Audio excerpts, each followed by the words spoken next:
Deus falando: filhos de Sião, alegrem-se e exultem no Senhor seu Deus, porque ele lhes dará chuvas em justa medida. Por que eu coloquei aqui esse versículo que a gente vai ler todo, se for ler todo esse texto, você vai perceber, nossa, Deus realmente está modificando a sorte deles, está modificando o destino, né? Exatamente. Aqui eu coloquei a questão das chuvas porque agora começa uma profecia aqui à frente, que é exatamente o derramamento da melhor chuva de todas. Aqui, primeiro, gente, é importante que vocês entendam algumas peculiaridades. Hoje eu estou com dificuldade, tem que pôr pedrinha na boca para começar a falar essas mais difíceis. Mas algumas peculiaridades do território de Israel. Ao contrário da Mesopotâmia, onde tinha o Tigre e o Eufrates, e do Egito, que tinha o Nilo com água em abundância, o Rio Jordão não servia para a irrigação em Israel, porque ele fica no meio de um vale, e a água dele vai ficando salgada à medida que ela vai descendo. Por isso que ela começa doce lá no Mar da Galileia e termina salgadíssima no Mar Morto. No Mar Morto, né? Então ela não servia nem para irrigação, nem para dar água para o gado, nem para nada. Então eles dependiam realmente muito da chuva para ter as colheitas deles. Mas, mais do que o Egito, mais do que a Mesopotâmia, que, claro, sentiam os efeitos da seca, mas lá demorava mais, porque eles tinham rios grandes e em terra plana. Inclusive, podiam navegar naqueles rios. No Rio Jordão não dá para nem descer. Bom, você pode fazer rafting, talvez, né?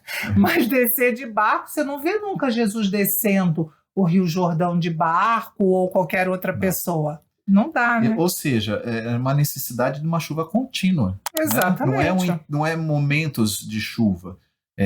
A estação é como a tua versão falou ali, a minha fala de outra forma. Sim. Chuva na medida justa, certa, exatamente. A chuva de outono, porque lá era certinho, a chuva de outono e a chuva de primavera, são as duas meias estações que são bem chuvosas. Não lá. Quer dizer que eles não tivessem reservatórios, que eles não fizessem cisternas. Sim. E isso, poços, cisternas, tudo mais. Mas veja, para a agricultura, para ter comida no prato, precisa a chuva na medida certa.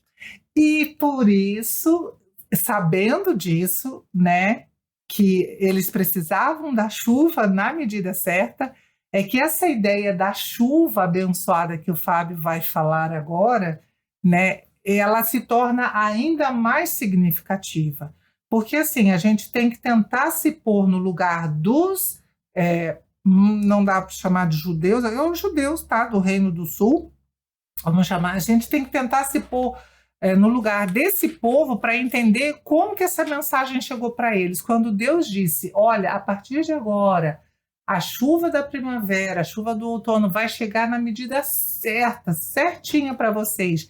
E aí ele fala de uma outra chuva, e uma chuva em abundância, e chuva sobre todo mundo, ela se torna ainda mais significativa quando você entende que para o relevo de Israel, chuva é essencial. Muito bem, vamos lá. Vamos para o texto que você conhece. Eu vou falar, você vai na hora reconhecer. Se você já leu a Bíblia, né? Exatamente, já leu o livro de Atos também. Vamos lá. Porque ele está lá em Atos. E acontecerá, capítulo 2, versículo 28. E acontecerá depois disso que derramarei o meu espírito sobre toda a humanidade, e os filhos e as filhas de vocês profetizarão, os seus velhos sonharão e os seus jovens terão visões.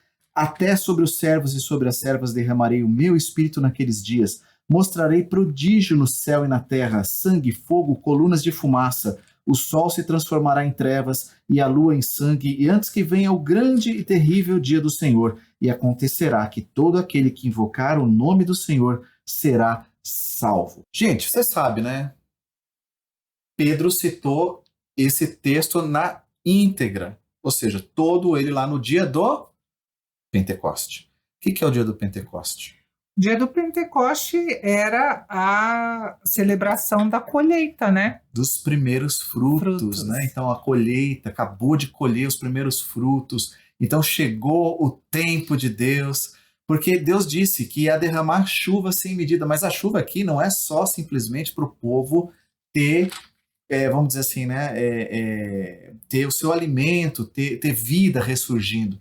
Mas é mais vida ainda. Na verdade, é o derramamento um derramar do do Espírito Santo. É uma chuva que Deus está derramando sobre os seus convertidos. E isso aconteceu nos dias de Joel? Não.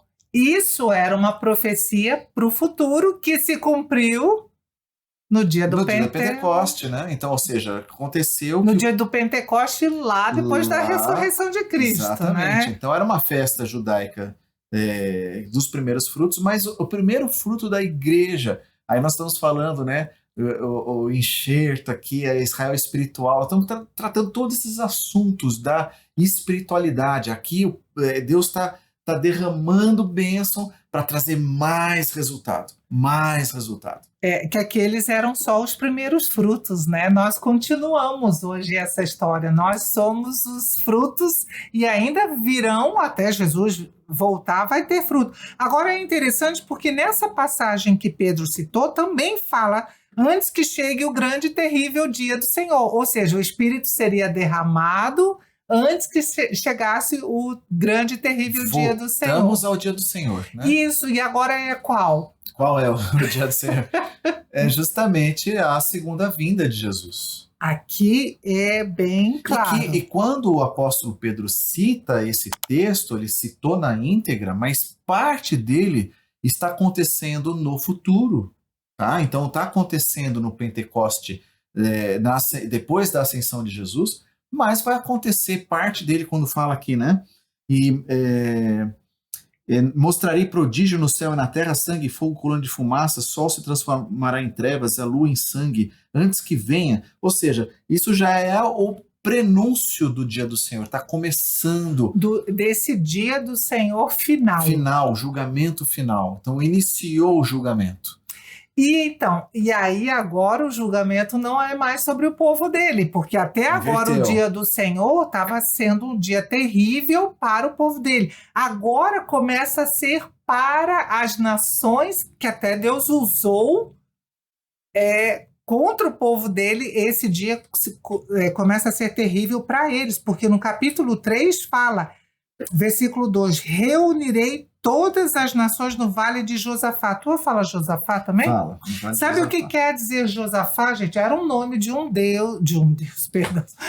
rei de Judá, tá? Mas o nome Josafá quer dizer o Senhor julga, ou eu vou reunir todas as nações no Vale, do julgamento, que o Senhor vai... E ali eu vou julgar todos aqueles que maltrataram Israel.